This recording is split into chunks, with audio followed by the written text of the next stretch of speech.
بسم الله الرحمن الرحيم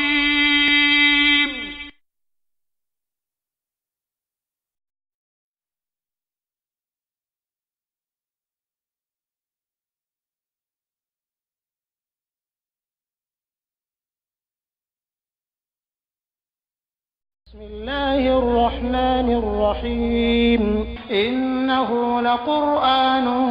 كريم في كتاب مكنون لا يمسه إلا المطهرون تنزيل من رب العالمين بسم الله الرحمن الرحيم إنما يريد الله ليذهب عنكم الرجس أهل البيت ويطهركم تطهيرا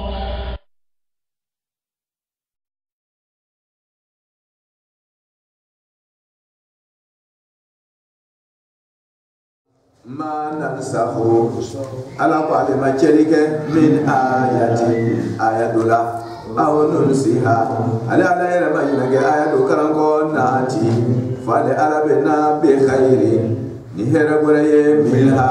كتما وآية قرمك أو مثلها ورما بكان يمني ألم تعلم نقوم أو ما دوا أن الله كما سمبين كوبين كلا على كل شيء asabati la ko kere bia kan qadi o sebabai afamole do feu jananga tani nasakhu yere ko man nasakhu don kala wa fo shama ko nasibu wal mansub aya ni ngula ni be jedo ni man nasibu ni mansubu lo ko be nyami buru ko be nyami buru shama ima ye yoro dola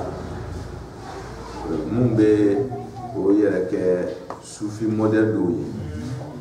o ye Imam Ali ay se ko ba contrôle yoro dola parce que Imam Ali sufi patron et ça sufi fabriqué nous be sufi vrai be bon mumbe a fabrication do ki yere kay ka so taille qui va kuma fo ibi yere ka doni ke baye ki yere ka dile ke dona e ki yere bla saura la kaso yere ma ko na yoro a cheka juni fembe ok donc on a c'est Imam Ali soufi définition dit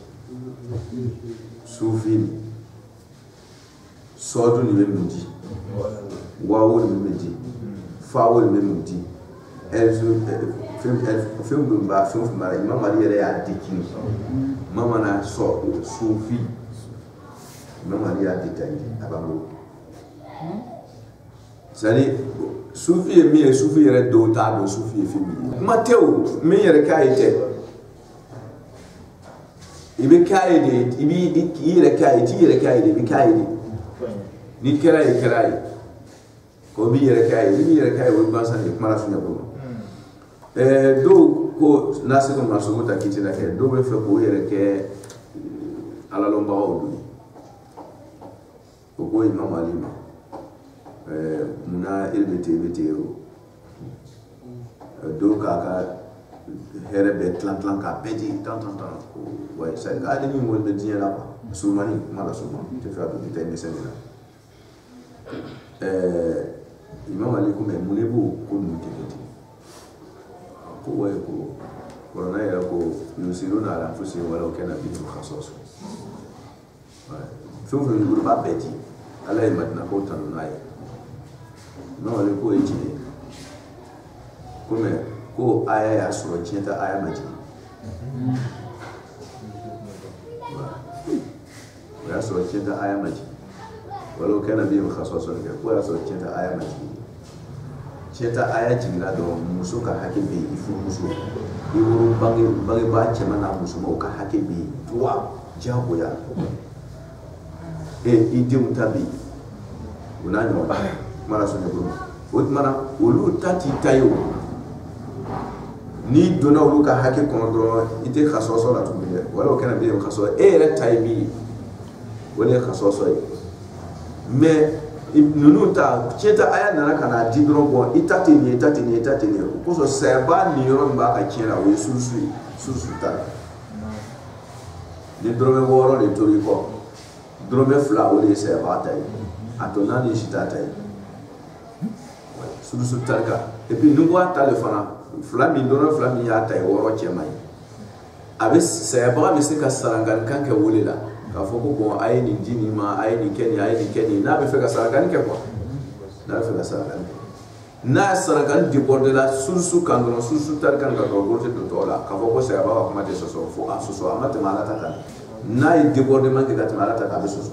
mara sunya bolma otmana aya do jigla do ko min na mi ko fenike ni ma londron ibe chenike otmana fika do mais olute nasugo man nasugo mansugo ede we takiyidu di wa ezen mi ba foko wala o kera mi ko kaso imai cheta aya be munetira ay dole kwara muso ni yoro diu ni yoro furuchew ni yoro ni yoro pangwa ni yoro ay wore kwara maintenant to susu mi to rasa do ama ko gade c'est que aya ni wala ka bi dem khasso so baraka toujours mais baraka côté de la baraka généralement tu ne parce que cheta aya est définition dit ezen mo be muneke obe aya do tasisa ka do be munna e pe ka koro be wule parce que ay dole wuri ka wa koro konna koro to mettra global mais aya do wala na kana yoron do ta koro in konna ko ma ko takyid o na takhsis abena aya koro do ta ko boy mais koro to bi kana be boy par exemple misala ko ma fi esa wala sura ni ko iza hadra ahadakum maut al-wasiyatu kutiba alaykum iza hadra ahadakum maut al-wasiyatu koni sayasila muoma uga wasiyake kutiba yani awajaba kuma kutiba alaykum siyam okay na kutiba do wajibi koni sayasila muoma wala kuika wasiyake ko jako ya sabigi ni ma wasiyake do iga shara soso jurume sabe okay do wasiyake sabe kala jako ya me kaso iga wasiyake sabe ma wasiyake ta aya fanana iga wasiyake mo wasiyake minga ngadi bangi ba madro usere no baba iga wasiyake na funya wala ala ya wasiyake ba bana ala ya info wo wotmana ko ceta aya na ko wasiya aya wulla ya kasro amawulle ba wa ke nasu ko masu ko ya nta ka doge ka ceta aya ke nasu ko ka wasiya aya ke masu ko oui angala do mi era digra mi jona angala do era la sa yoto mais encore flante ni mo déranger mais ni ma ko c'est probable na so na so ko chema ka c'est faux muna ay koro takhiyid le kama ataxis kama dori ama abeche ka boy aduna ko koro précision de kieta aya ko ni be sa ni ma be sarawati na kanka sarankan kanke ni jurubi la be sarankan kanke ko ma gulu Ceta ayat wulu ka ko ni jibril la ko no sara kan ceta ayat wulu c'est que wasiya be toujours wasiya kutiba ni ka be toujours ni be sara ni mas jibril ni ani ma wasiya ke do ni tan wa jibril do ko so la ha ça veut dire qu'il y a problème mana ceta ayat sika wulu itabe mo wala mo tabila alaka hakewla abe jibril wo wasiya kele jago ya do sayba tuguni kalfa guna wala mi yɛrɛ ti juru guna ye kalfa guna wala nta bɛ yan fɛ n ka do kalfa yan do ka kalfa na yan fɛ tanta a sɛbɛn jagoya ye a fɔ ti jagoya wasiya to kɛ ni jagoya c'est que tiɲɛ ta aya ti se k'o wuli ok ka bɔ o yɛrɛ fana la wasiya bɛ se ka kɛ fana an ka sunsun ta ka min ko fɔ sisan wasiya bɛ se ka kɛ o la de ce a ko bon tiɲɛ nin yɔrɔ ma san tan to la bon a y'a kɛ de mais a kana déborder ka tɛmɛ sunsun de kan c'est que toujours à tes dérangements que tiens ta kitila c'est-à-dire tiens aya te se ka problème créer là ok o ma wona o de be corona kono a shaman bade mais o te précision di wa fo ko ne nasibo ne masuko ne nasibo ne masuko ko ni kan aya no dro comme aya te seifu wa fo jumna ko waqturuhum haythu wajadtum aw haythu sakitum na yusro yoro ayu fa ma bana Quran ko fe ba fura ay ya fa no ma ay ko to no man ko ni bebbi na ko pa Quran ko na tiga la ro do fa de be mana o ko ayata dron ka ya fa aya bebbi koto nyoma aya o ya bebe ni o aya doni na aya yitsoro ya fate de fo ande bi fa dorbu le câble bi ya oyo aya ta don ka don beke kaso c'est pas ça ata ou la taxi sur le quai idan mi wa fo ko kafiru aya fo ma ay ma ya ko ya ni ke we ni aya ta abode ne be واستجارك أحد من المشركين فأجره تام إن الله لا ينهاكم عن الذين لم يقاتلوكم ولم يخرجوكم تتتا ويا بيوني كوي كو باسي أنا يسوع يفا أنا إذا كسر c'est faux atawi avec taxi sur le quai à la coro la don avec doka précision de l'éthiquement corona mais quand ko kuma yara libéré bon ka wala o mara ni ko sigila ahlu baytu ka tafsir la en temps réel ne ka flani nyamaloy Corona aya min wulla pew ko fo ko te baraka tuguni namo sudde la salman na sok min ayati am sunnati bi khayr minha aw misla ka fo ko ni aya ira wulla pew do wala ya wulla boy ni ya jati ya te burkuna nuru da fa Corona ka so wi kebe ni ko be wulla ate burkuna nuru atabo Corona ko flau saba amasha mi ira wulla ira ka fo ko barata ke do fiu ni but amena sadoma ma mancha fio a to beta ki yelu taxi su me o ya beke nasu ma so o yera so so kiti aga fana ko na ka shama be ka sa so shima bi mara so aiwa manan sa ala ko ale ma chere ke bot man nasa ko yere ko nasa ko ye ka fen wuri ka boy ko nasakati shamsu zilla nitle gora jabi tun ka boy jatun bi ala ba ifase ka boy boy nasaku ka boy ima ko nasaktul kitab ila ni kitabu ya taka a copier mi tume kitabu do na iko wole sebeku akela komi ika doyi ta kale boy akera ko mi ka effacer ka boy mais iya tabeche miu fe ba kono la yina abele ni le kunya akera ko mi ya chie akera ko mi ya chie ni ke o kum ni koso ke afara ko nasahu lafzu nasahu fara wa kunna nastansiku ma kuntum ta'malun odma nasahu fara meti odma corona ya langage flabe utiliser ni yorani na we ka chie ka boy nyana yirila ani doina aflabe do utiliser parce que nous sibe nan sa ko ye ka che ka bo nyana yirila nous si ka che ka bo lonta iba aya do be ko kona ko la yo ba ko ma arsalna min rasulin wala nabiyyin illa idha tamanna alqa shaytan fi umniyatihi fayansakhu Allahu ma yulqi shaytan fayansakh Allahu ma yulqi shaytan ko kira ni nabi ma fi na kila fo shaytan be plonga kala yina ma asra min rasulin wala nabiyyin illa idha alqa illa idha tamanna alqa kira ni nabi mo be kala yini tamanna mo ka kala mo ka kuna jaka kala mo kira o kana ta do wala to foko okay ni idha tamanna ni kira o mana ala kala yini blasenga wati mina da alqa shaytan fi qalbiyati o be fulike umuniyati nabi mo ni rusulu ka umuniyatu da o kala yini da o ka kanda mi mo ka kanda ka sra sro mi ga be fulike o le ko o tuma kira o kala yini jewo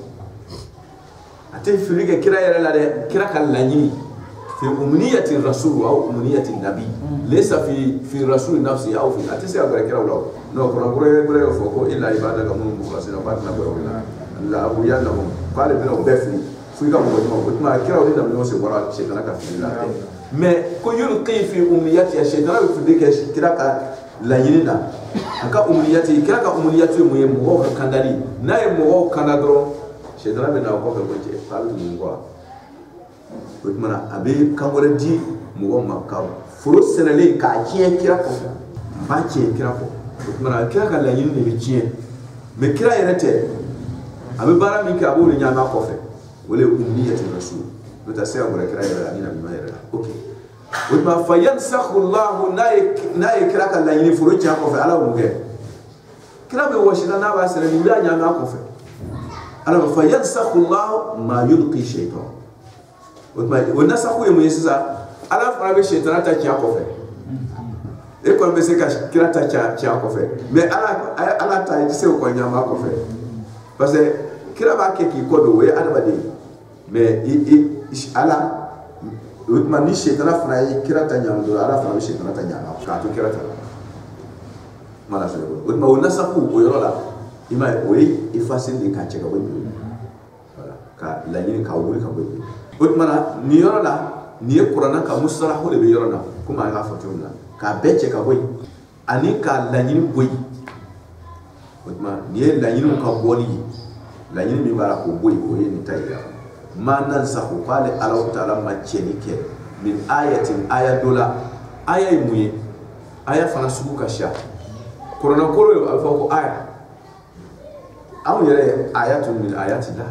le aya min ayatillah sanji fonyo du koro tan kaba ko fembe ayatun min ayatillah mujizatun min be mo ko be se ka mi nyon kaw mo yere se ka mi nyon kaw abe aya min ayatillah kaba ko na fu be raje parce que kaba ko don ba be dola utma kiti nunu be aya min ayatillah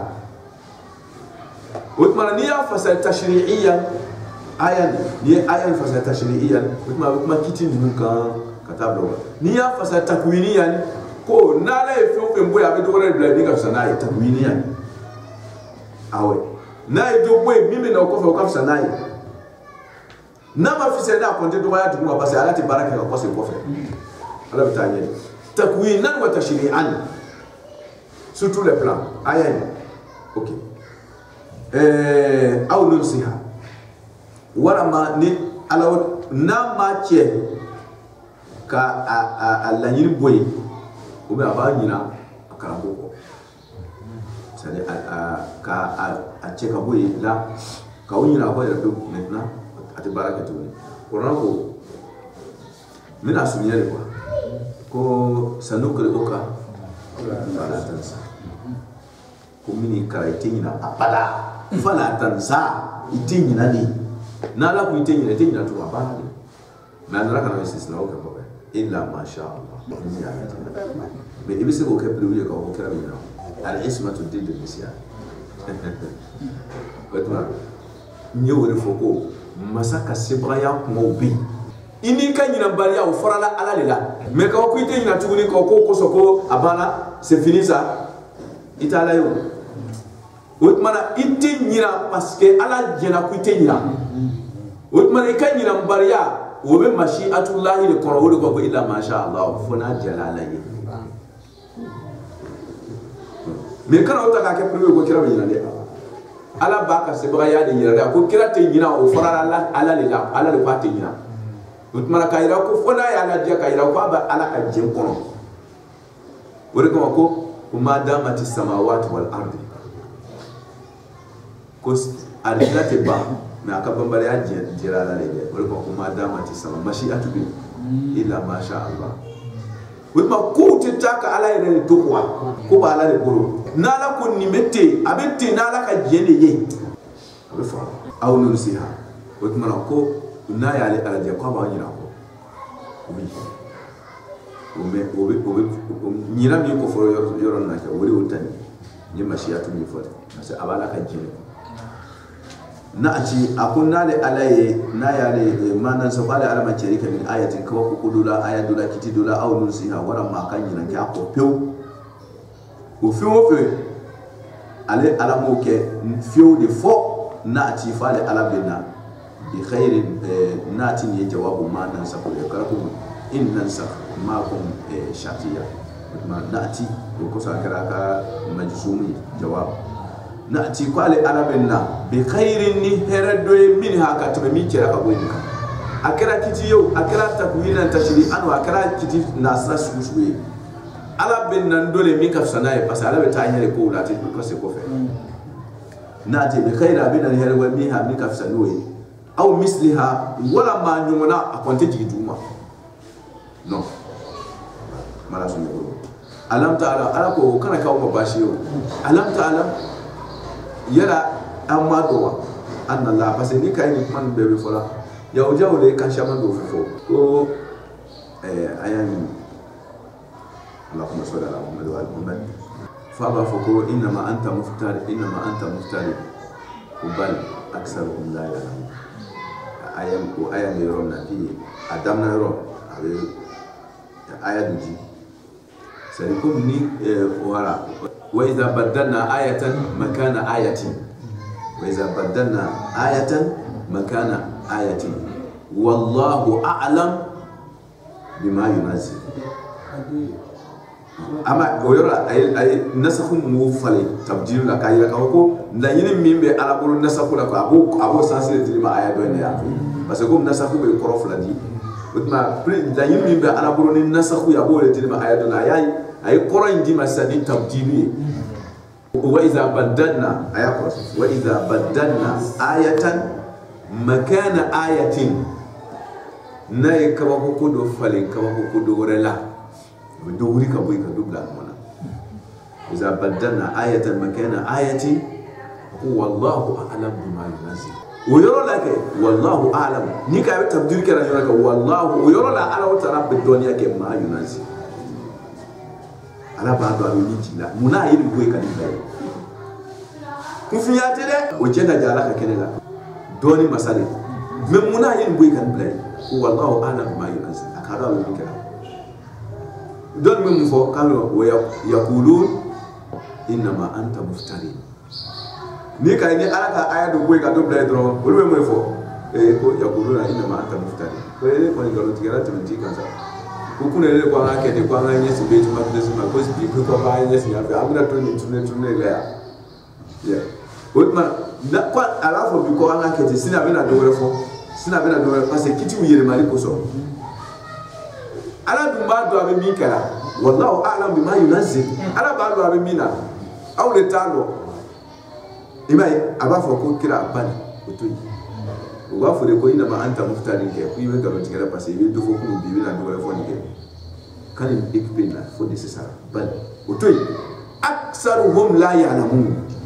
umma étude ke katanye fe umma recherche ke katanye fe mo ana la te kiri anti suma yɛrɛ sa mais ma b'a ka constitution changer yaro mun tun b'a sigira normalement wa mo référendum kɛra ka kiti dɔ bila a don wɛrɛ a bɛna référendum kɛ ka dɔ fana wuli ka bɔ yen tugun o tuma na kunkɔrɔtigiw de k'a sigi mun de kosɔn parce que a k'a dɔn k'a fɔ ko diɲɛ taara yɔrɔ dɔ la sisan kiti in tɛ taa n'aw ye a b'a yɛlɛma ala ka yesu be tuma kitisima la yini do ba ala bolo lela no ta ala ka lo ka na to kaw jani wati dole Allah alam bima yunzil akalo muna kun fiyate ani galon tige cheka jam me nile mala do ko ala ilon masay ko ala hina masay ko ko ka bena wati de ere ba mi sa ko longe ko mara sunya bolo kala su ala ko alam ta alam ko ku fi yare balo ne ko aw ma do ne wa muna be nasawu kan nasawu ilmu kuma ne be ni dalala ke ni tiki na problem ye hana ko so wanda na ko aka sai fara ke raka sabaye e be so ni dalala ko be an kon ka lo ko na ke tu bana le raka na de bi raka fa be ko ina da parce que ariyo ma ko ta ko dinakum wa atmatu alaykum ni'mati khalas o kuma o ko ndatu la ka ba kana na foko a ko kumo abala ka mashatu do wuri sin do ko wa be jigira le ka ko ka se ko ga ga sala na baraka ni tani parce que akuma la ko fara ka ba ndatu la eke ala ko alam ta alam ko yara aw ma do wa na ko ga do ka ba ni ke ka ma program yo na sa ko ndi ka ma program ye alam ta alam ne ko ma do ne wa anna allah ko masami to ko ala kulli shay'in ko asbata fi kirin be kan qadiru sibaba wa Udmana ni boy kanim blay et puis masami no atete se kola udmana ikadara ka fo atukukuru ke o nay ni boy dro bimbira nani na ma fise ni mim bora ye ni ye few avec enay parce que dese de benani do bora e masika no na blay we dese de aw du malo ko ala kulli shay kadiru ne ya quel problème tuguni parce que mo ko tutin ni yoro na pa alam ta alam tuguni esi parce que mo siga siga no muna kiti boy ka kiti ngai mo siga no halbi ala ko halbi okay na lan me ala ka se ba ya la me ko gore be tukuni amalo fona la lewa parce ni malo fona la fona ba ka be siga tukuni muna ka kiti do boy ka do la o kuma alam ta alam yara aw ma do anna allah ko ala o masakiri lahu mulku samawati ko samba wurum la masaya ya taywa me etay ga duye ko ikane ka kiti boy anga kisa ku be ka boy me etay ka duye ku ikane ka do asi ka du ko me otma a été l'outil l'outil foufou. Tu ne peux pas gouverner et puis tu es président. C'est pas vrai. Si tu es un vrai président, tu dois gouverner. C'est comme ça. Autrement, alors que ça ne va pas passer à ta tête, mais n'a une boue qui il y a quoi? C'est lui qui gère. Comment aller le boulot avec ça? Autrement, il y a donc ko ka tourner ko ka dlani muluku ni ke ko ala taraba tourner ka dlan ka tlebo ni mer leta na ka ni kete ka foyo bolte ka seni ji ya fe ka yoron kete ka nisa ka ni balo ta ni balo ko konyera boye ala de tay autrement ka ni boye ka ni blay ni ke oti kamana ba ni konyera boye ala de tay on voilà autrement ko yara amo doma na ya nyenyini ka lon choko ko ja ko fu ite tourner la kun fe ko be tourner ni ala ka masaya ni do boye ka do blay ta kamana ba autrement alam ta'lam nabina loni ya lebe mo blala ka do ala gashi lon taya lon bariya ni ay ala ka don ya fam ko huwa ala kulli shay kadir ka banka ko lahu mulku samawati nay nun don mulku samawati ya tay tugudi nala ya buru fo ko sa fo yere tunu ko be lo fo te lo de abe tunni ati dal lo le ma da abe tunni be c'est dit fembe jolmeni ala de na ya buru mi ko be tunni ka fo ko abe lo ti ka baraka lo ta abe tunni yere pe abe disparaître ça n'existe plus wotma wala ala ka masaya alam ta'lam anna allah lahu mulku samawati wal ard du guru san ba kan yana bari ala tai wotma nay ni tunni ka boya kan ibla yasi ni jamana nyama ka lo ko ni titani jamana yo bo ba constitution il faut le faire parce que voit qu'il y a des blocages ala wotma nale kiran boy ka kiran bari blay e kila wona mena na ko fe nke ale ta be fise ni tinai na ma fise na ko abe kale be suja konte ki duma wotma ako wama lakum wotma ne ko mune be awla wama lakum kelite awyetuni min duni la mimma ken ay alay min waliyin bisbala wala nasir de ba ira ta awlu awa alaka